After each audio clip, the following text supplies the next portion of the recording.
Bom dia, garotada do 7º ano, garotada esperta. Vocês estavam numa aula aí de educação física sobre breaking, hip hop, muita agitação. Então agora vamos parar, respirar, pega um copo d'água, ajeita aí o seu material na mesa que você está estudando, respire fundo para que nós possamos estudar nesta manhã geografia. E bom dia também aos professores guerreiros e parceiros que já estão comigo aqui no chatinho, estimulando essa garotada a continuar estudando. Claro, já vamos aí então já preparar vocês para a aula, colocando na tela o tema da aula de hoje. Povos originários e comunidades tradicionais. Quem irá ministrar a aula para vocês, e preste muita atenção na aula de hoje, será o professor Antônio Russo. Bom dia, professor Antônio. Bom dia, Carlos. Bom dia aos alunos do 7º ano. Bom dia também aos professores e a todos aí que irão acompanhar mais essa aula aqui, que vai ser uma retomada, né, que é uma habilidade do 6º ano que o professor Carlos vai falar para vocês aí. Vamos lá, galerinha. Vamos ver aí a habilidade de hoje na tela. Analisar e comparar modificações de paisagens por diferentes tipos de sociedades, com destaque para os povos originários e comunidades tradicionais em diferentes lugares.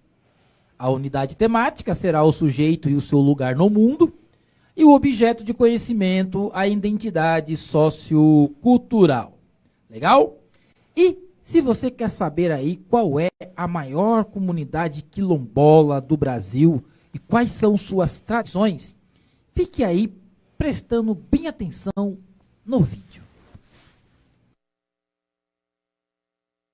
São mais de 200 mil famílias quilombolas em todo o país.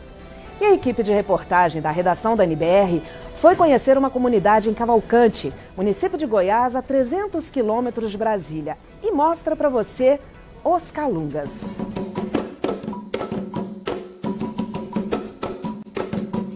Os quilombos surgiram no século XVI, como grupos de escravos que se refugiavam na mata para escapar dos trabalhos forçados.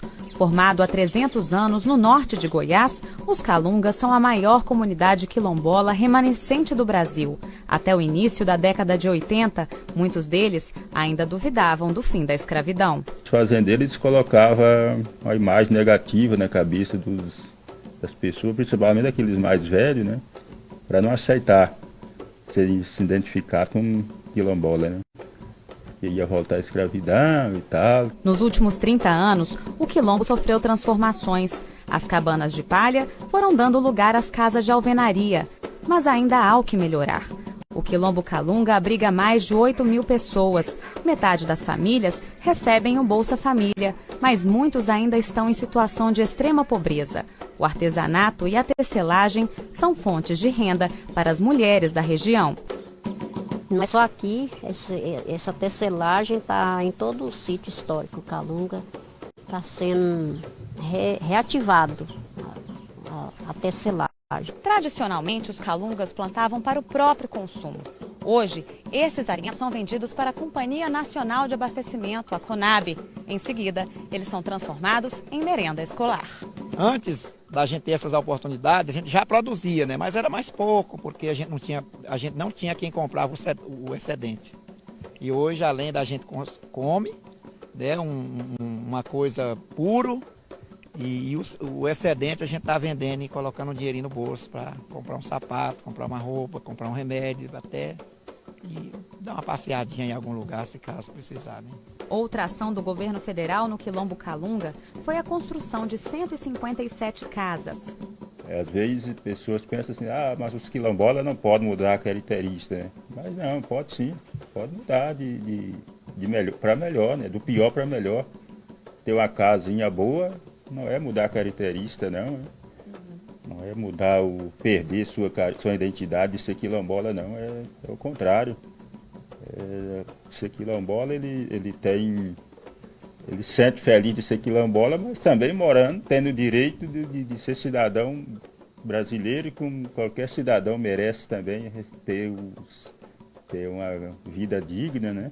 A comunidade também se mobilizou por meio do projeto Calunga Sustentável. A ação promove diversos cursos, como fabricação de cosméticos com produtos locais. Um dos objetivos do Calunga Sustentável é ensinar a gente a andar com a própria perna, certo? A gente dá ali o caminho, né? Ali ensina como fazer e daí para a pessoa dar continuidade. O projeto recebe apoio da Petrobras, que disponibilizou mais de R$ 1 milhão para a iniciativa. Parte desse dinheiro foi investido em aulas de inglês. Eu estou aprofundando os meus conhecimentos, né, em inglês, estou aprendendo novas coisas que eu espero levar para a vida inteira, né? Engenho 2, uma das comunidades do Quilombo. Mais da metade da renda local vem do turismo por causa das cachoeiras e das belezas naturais da região. É muito bonito e ao mesmo tempo é muito interessante, que a gente sabe que tem uma história de anos atrás e aí acaba aproximando um pouco a gente da história. Eu não sei, é meio mágico. A Lei Áurea libertou os escravos em 1888, mas até hoje, quilombolas como seu Cirilo lutam para ser reconhecidos não apenas nas páginas dos livros escolares, mas também na história que é escrita dia a dia. Daquele tempo para hoje, estou me sentindo jovem. A mesma coisa, melhor do que na minha juventude, né? Porque hoje a gente sabe de quem a gente procurar, nosso direito, sabe o que é uma cidadania qualificada e coletiva, né? Então isso para nós para mim, eu me sinto hoje como se fosse um jovem de 15 anos. Né?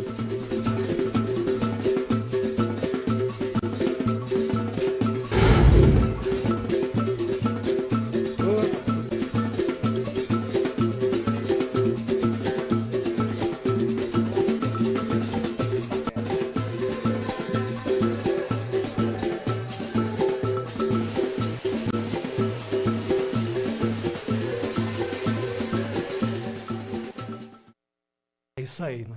E a gente, né, percebeu, né, Carlos, a consciência, né, do presidente aí da associação, né, do quilombola aí, né, da consciência política, né, dos direitos, né, e principalmente deixar bem claro, né, podemos, né, estar junto aí com o futuro, né, modificando, mas sem alterando a cultura quilombola. Isso é interessante o que ele falou, né? Muito legal mesmo. E algo que eu percebi no vídeo, professor Antônio, foi o cuidado com a terra.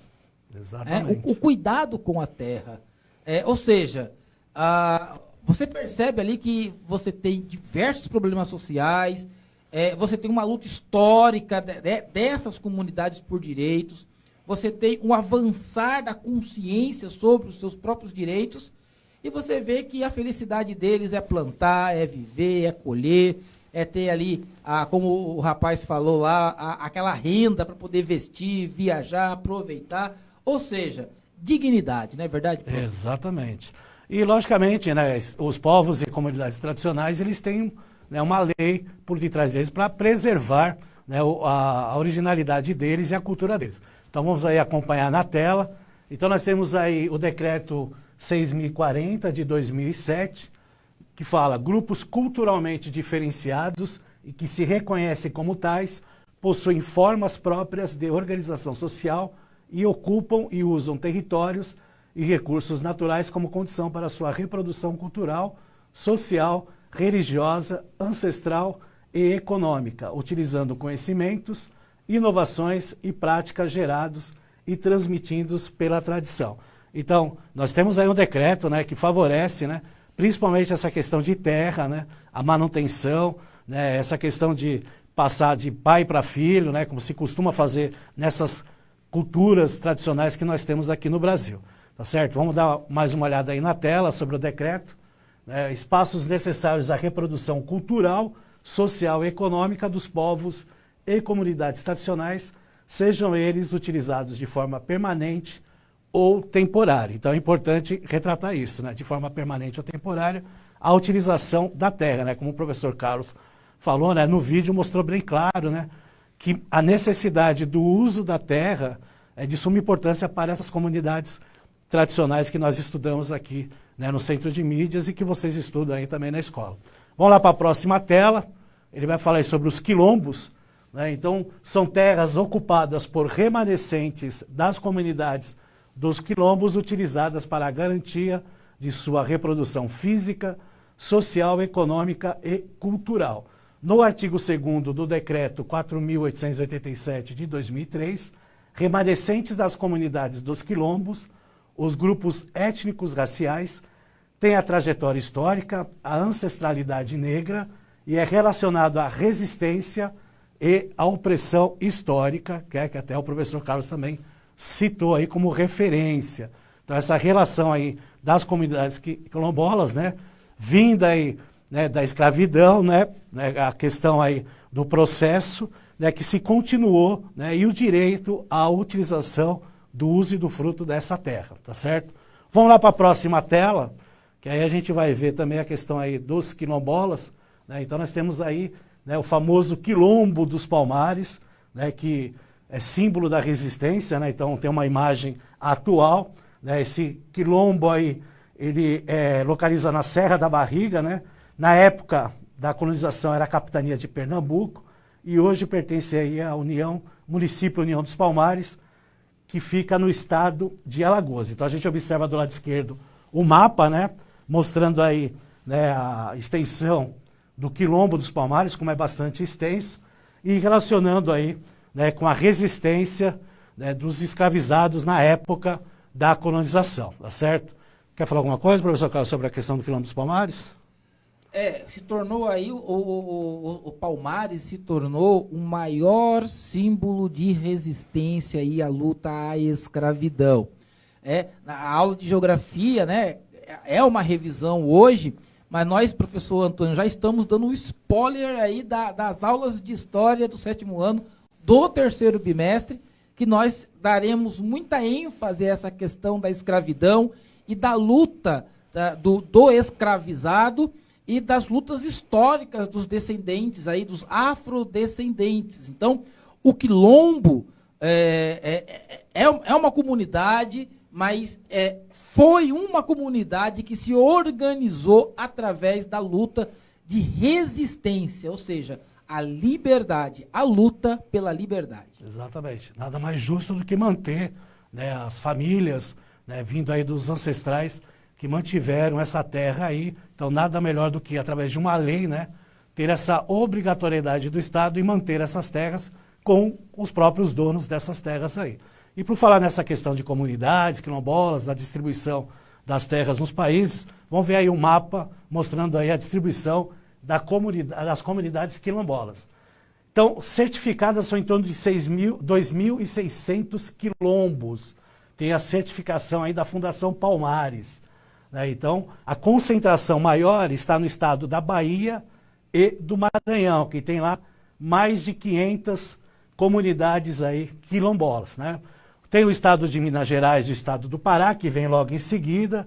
Nós temos também no estado de São Paulo, nós temos em Mato Grosso, nós temos no Rio Grande do Sul, nós temos em todos os estados brasileiros. Alguns aí, principalmente na região norte, na região amazônica, né, já não tem uma quantidade maior, mas tem comunidades lá. Então as cores mais claras, né, o verde mais claro, tem relação aí com 0 a 8 comunidades quilombolas, né? Então, né, bem retratado esse mapa, né, mostrando a quantidade de quilombolas que nós temos no Brasil e a distribuição por estado. Então é interessante retratar isso, porque são mais de 3.000 quilombolas, não são todos certificados, mas pelo último censo de IBGE em 2010, foram 3.471 quilombolas identificados, sendo 2.600 com certificação da Fundação Palmares. Isso é interessante. A tendência é que os outros também, né, seguindo lá os procedimentos,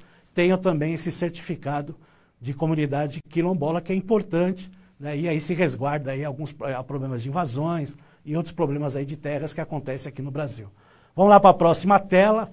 A gente vai ver uma imagem aí mostrando, né, as comunidades quilombolas, né, aproximadamente aí 3.000 comunidades, são mais de 3.000, né, e uma casa típica quilombola, que é a casa de taipa, no Maranhão, tá certo? Então, faz parte da cultura, né? Como foi citado, né, no vídeo, né?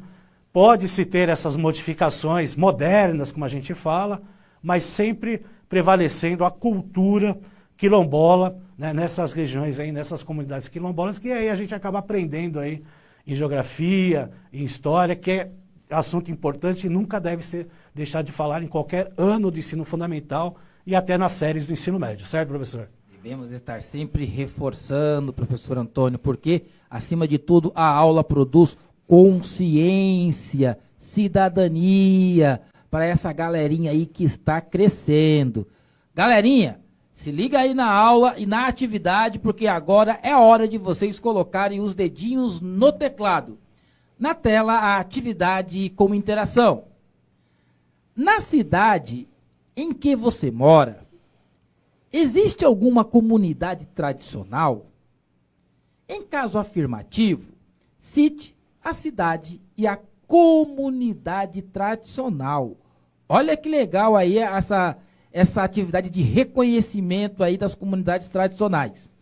Dedinhos no teclado, 2 minutos, já voltamos, participe!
Voltamos para a interação. Professor Antônio, o professor Alexandre traz aqui a resposta dos seus estudantes, falando aqui das comunidades indígenas do Pico do Jaraguá. Outras respostas também, professora Jocely traz a ideia, comunidade de Cafundó, em Sorocaba. Mais uma resposta aqui, prof, vamos pegar. Quilombo Guará, no Tamandaré, e tem muitos outros lugares aqui, Quilombo do Carmo, em São Roque, Cangumê, em Itaoca, e Porto Velho, em Iporangá. Então tem diversas comunidades tradicionais que estão sendo colocadas aqui, prof, e tem bastante mesmo, hein? É isso aí, então a gente vê, né, no estado de São Paulo, diversas comunidades em diversos municípios que nós temos aqui, são 645 municípios no estado de São Paulo, né, distribuídos aí no território, e aí nós temos as comunidades tradicionais nesses municípios, aí, inclusive na cidade de São Paulo, como foi citado aí no Jaraguá. Vamos lá para a próxima tela, que aí a gente vai ver os indígenas agora. Então, o mapa da distribuição da população indígena por estado. Né, pelo último censo demográfico do IBGE em 2010, 800 596.917 se autodeclararam aí indígenas do Brasil, tá certo? O estado do Amazonas, como a gente vê aí com verde mais escuro, que fica na região norte, possui a maior população autodeclarada, com 168,7 mil. Já o estado do Rio Grande do Norte, no Nordeste, tem a menor população autodeclarada indígena, em torno de 2.500. No nosso estado, aqui no estado de São Paulo, nós temos aproximadamente 41.794 pessoas que se autodeclararam indígenas. Então, vejo aí que, diferentemente do que a gente viu aí nas comunidades quilombolas, o Amazonas aí acaba se destacando aí nas comunidades indígenas, mas como a gente fala, tanto comunidades quilombolas como comunidades indígenas distribuídos aí em todo o nosso país. Vamos para a próxima tela, que a gente vai ver mais aí uma outra informação sobre as terras indígenas e território indígena. Terra indígena trata-se do processo político-jurídico conduzido sobre a égide do Estado, isso que é o Estado que proclama, na qual gera no final a figura conhecida como terra indígena, TI, um espaço físico pertencente à União e de usufruto dos povos indígenas. Quando fala a questão aí do usufruto, é a utilização, Então, enquanto eles estão lá, é de direito eles utilizarem essa terra. Por isso que a gente fala a questão aí do usufruto. Vamos continuar aí na próxima. Território indígena remete à construção e à vivência culturalmente variável da relação entre uma sociedade indígena específica e sua base territorial. Diz respeito ao espaço físico, mas vai muito além deste, envolvendo elementos míticos, simbólicos, religiosos, subsistência, entre outros, centrais às concepções culturais e cosmológicas próprias destes povos. Então, além da relação física do espaço, territorial, por isso da questão do território, tem a relação cultural e tem a relação de sobrevivência também, da importância da terra para os indígenas. Vamos lá para a próxima, que tem outra modalidade. Nos termos da legislação vigente na Constituição Federal 6.001/73, 73 é o ano de 1973, Estatuto do Índio, decreto 1775/ano de 1996, as terras indígenas podem ser classificadas nas seguintes modalidades. Terras indígenas tradicionalmente ocupadas são aquelas de que se trata o artigo 231 da Constituição Federal de 1988, direito originário dos povos indígenas, cujo processo de demarcação é disciplinado pelo decreto 1775/1996. Olha que interessante, direitos originários dos povos. São nada mais do que a população originária, o que nós chamamos de autóctones, povos da própria terra. Então, eles estavam já aqui. Então, são os povos originários. Vamos lá para a próxima tela.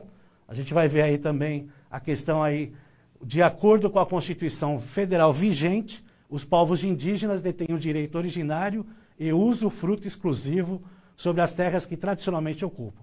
As fases do procedimento demarcatório das terras tradicionalmente ocupadas, abaixo descritas, são definidas por decreto da Presidência da República e atualmente consiste em estudo delimitado, que são as delimitações, a demarcação das terras, as declaradas, as homologadas, quando são assinadas, e as regularizadas, que aí sim, oficialmente sendo utilizadas. Então é interessante retratar isso. Então passa por esses 5 procedimentos até a formação dessas terras aí, pertencentes aí, por usufruto para os indígenas.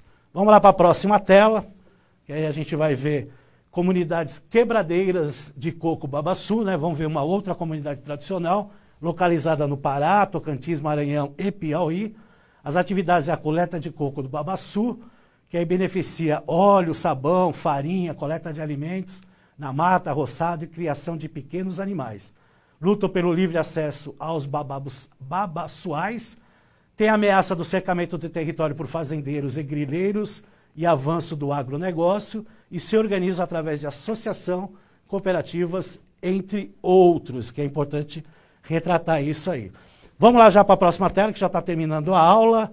Vamos lá, já vá para ver os ribeirinhos, que ficam na região amazônica, né, próxima aí dos rios, por isso essa denominação, né, eles utilizam muito a questão do ciclo do rio, por isso é que eles têm, né, essas casas aí com parafitas, né, para se proteger das cheias dos rios, né, então depende aí do clima amazônico, que tem 2 estações bem definidas, então eles estão aí à margem dos rios, igarapés, igapós e lagos das florestas, e sobrevivem, logicamente, né, vivendo aí da pesca, principalmente aí dos rios. Rapidamente já para a próxima tela, que aí para aparecer o último, aí são os caiçaras, que vivem aí nos litorais, principalmente na região sul e sudeste, uma miscigenação entre brancos, negros e indígenas.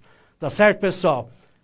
Infelizmente a aula já acabou, né? Depois vocês trabalhem aí um Saiba Mais, aí rapidinho printem a tela, tá certo? Aí para ver aí a questão dos mapas temáticos e estudar mais sobre essas questões de comunidades tradicionais. Quero agradecer a todos aí pela participação do chat, pela convivência aí com mais uma aula aí de geografia. Um forte abraço, obrigado, professor Carlos, por mais essa parceria aí. Valeu, galerinha. Finalizou. Até a próxima aula. Tchau.